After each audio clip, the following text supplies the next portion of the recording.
అందరికీ నమస్కారం. ఈరోజు కొన్ని ముఖ్యమైన విషయాలు మీ ముందు ఉంచడానికి, మీతో చర్చించడానికి రావడం జరిగింది.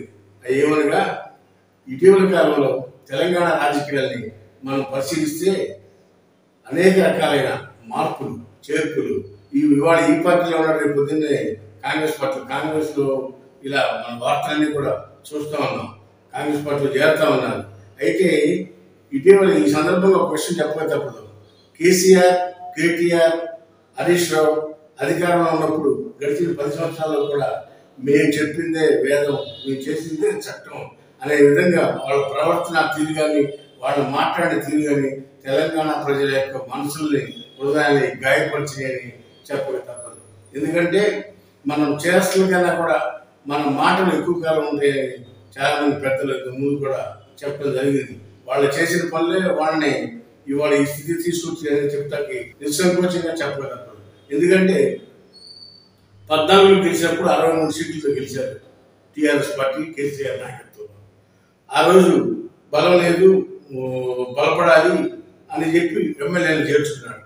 సరే అని అక్కడ రాజకీయ ప్రేరణ అనేది చెప్పారు, దాన్ని సర్దుకున్నారు, ప్రజలు కూడా అర్థం చేసుకున్నారు.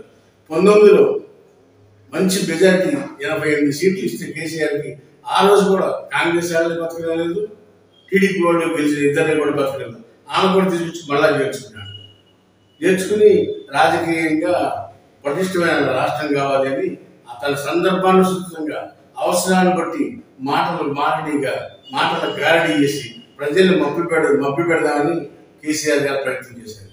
ఆ సందర్భంగా ప్రతి ఒక్కదాన్ని ప్రజలు అవగాహన చేసుకుంటారు. తెలంగాణ ప్రజలు చాలా సున్నితులు, చాలా తెలివిగా వాళ్ళ అన్ని కూడా అలా సందర్భం చూపించాలి. కానీ ఇప్పుడు అనవసరంగా మాట్లాడడానికి సైలెంట్గా ఉన్నారు. అదేవిధంగా 23 ఎలక్షన్లో తెలంగాణలో జరిగిన ఎలక్షన్స్లో కాంగ్రెస్ పార్టీ అధికారంలోకి వచ్చి టీఆర్ఎస్ పార్టీ 39 స్థానాలు వచ్చి కాంగ్రెస్కి 44 స్థానాలు, ఎల్ఎన్స్ పార్టీకి 1 స్థానం, 65 సీట్లతో కాంగ్రెస్ పార్టీ అధికారంలోకి వచ్చింది. జరిగిన వెంటనే ఈ సంఘటనకి కేసీఆర్, కేటీఆర్, హరీష్ రావు కోలుకోలేని దెబ్బగా భావించవచ్చు. ఎందుకంటే వాళ్ళు ఊహించిన, మనం ఏం చెప్తే ప్రజలు నమ్ముతారు, మనం చెప్పిందే వేదం అన్న విధంగా వాళ్ళు ప్రవర్తన ఉందనేది ఈ సందర్భంగా తెలియపరుస్తున్నారు. అలాంటి పరిస్థితుల్లో ఒక షాక్ తిన్న కేసీఆర్ కుటుంబం మొత్తం కోలుకోలేదు. అప్పుడు ఇమీడియట్గా జరిగిన ప్రమాణ స్వీకారాలు, అసెంబ్లీ సమావేశాలు, వారం రోజుల్లో కాంగ్రెస్ ప్రభుత్వాన్ని కూల్చివేస్తాము, అందరూ నాకు టచ్లో ఉన్నారు, బీజేపీ వాళ్ళు టచ్లో ఉన్నారు, ఎంఐఎం వాళ్ళు టచ్లో ఉన్నారు, కాంగ్రెస్ వాళ్ళు టచ్లో ఉన్నారు, రేవంత్ రెడ్డి ప్రభుత్వం 6 నెలలు కూడా గడవని అని చెప్పి నెల రోజులు తిరగక ముందే మాట్లాడిన పెద్దలు ఈ కేసీఆర్, కేటీఆర్, హరీష్ రావు వీళ్ళందరూ ఇలాంటి టీఆర్ఎస్ నాయకులు. వాటన్నింటినీ కూడా దృష్టిలో పెట్టుకుని నిదానంగా 1 by 1 ఆలోచన చేసుకుని రేవంత్ రెడ్డి గారు ఊరుకుంటాడు. మరి ఆయన ఫైర్ బ్రాండ్ పొలిటీషియన్, ఆయన ఊరుకుంటాడు.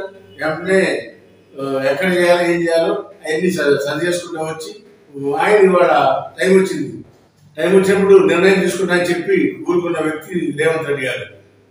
గడిచిన పార్లమెంట్ ఎలక్షన్లో టీఆర్ఎస్ పార్టీ మొత్తం కుప్పకూలిపోయి 17% ఓటుకి వచ్చింది. అసెంబ్లీలో 35% ఉన్న టీఆర్ఎస్ పార్టీ పార్లమెంట్ వచ్చేప్పటికి 17%తో ఒక్క సీట్ కూడా రాకుండా పార్టీ మొత్తం అష్టప్లాప్ అయిందనేది ఈ సందర్భంగా తెలియపరుస్తున్నాను. పార్లమెంట్ ఫలితాలు చూసిన తర్వాత ఏమన్నా మారతారా కేసీఆర్, కేటీఆర్ అనుకుంటే అప్పుడు కూడా లేదు. మళ్ళీ అధికారంలో మేము ఉన్నామనే భావనతో ఇష్టం వచ్చినట్టు మాట్లాడుతూ ఉంటే ఎదుటాడు ఊరుకుంటాడా? ఎదుటాడి సమయం సందర్భం చూసుకుని ఇటీవల కాలంలో కాంగ్రెస్ పార్టీలోకి ఎమ్మెల్యేలను చేరుకునే బీఆర్ఎస్ నుంచి ఎమ్మెల్యేని కాంగ్రెస్లోకి చేర్చుకునే ప్రక్రియని కాంగ్రెస్ పార్టీ తెరలేపింది. దాంతో అనేక మంది ఎమ్మెల్యేలు, రాజ్యసభ మెంబర్లు, ఎమ్మెల్సీలు కూడా పార్టీలో చేరుతున్నారు.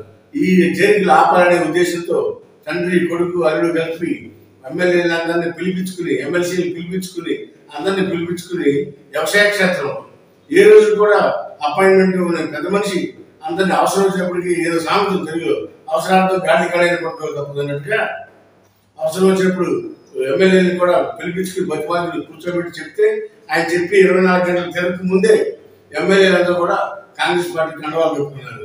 అంటే కేసీఆర్ చెప్పే మభ్య పెట్టే మాటలు మళ్ళా మనం అధికారంలోకి వస్తాం, 15 సంవత్సరాలు మనమే అధికారంలో ఉంటాము అనే కళ్ళబల్లి కబుర్లు చెప్తా ఉంటే ప్రజలు దాన్ని అర్థం చేసుకుంటారు. కేసీఆర్ అధికారంలోకి వస్తానంట, మరో 15 ఏళ్ళు ఉన్నాడు. ఇది ఎవరు నమ్మే మాటనా? ఇలాంటి మాటలు మాట్లాడి ఇవాళ కూడా ఉన్న పార్టీ కేడర్ని అంతా కూడా బీజేపీ వైపు వెళ్ళిపోయేటట్టు చేసుకుంటున్నారు.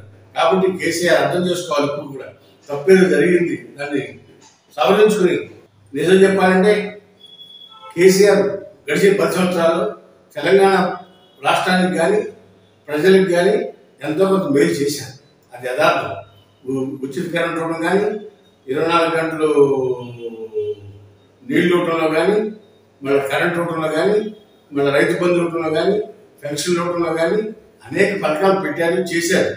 వాటన్నిటికన్నా కూడా ప్రజలు ఎప్పుడు కూడా చేసిన దాన్ని తీసుకుని ఎంజాయ్ చేస్తారు. కానీ అహంకారపూరితమైన మాటలు మాట్లాడితే వాటిని యాక్సెప్ట్ చేయరు. మనం పెట్టే స్టేజ్లో ఉన్నాం కదా, వాళ్ళు తీసుకునే స్టేజ్లో ఉన్నారు, మనం ఎలాగైనా మాట్లాడవచ్చు అనేప్పటికీ దాన్ని ఒప్పుకోరు. ఈ సందర్భం కూడా మరొకసారి తెలియపరుస్తున్నాం టీఆర్ఎస్ పార్టీకి కానీ, కేసీఆర్ కేటీఆర్ కానీ, మీరు ఇవాళ కూడా ఇంకా మాట్లాడే ధోరణి మార్చుకోండి.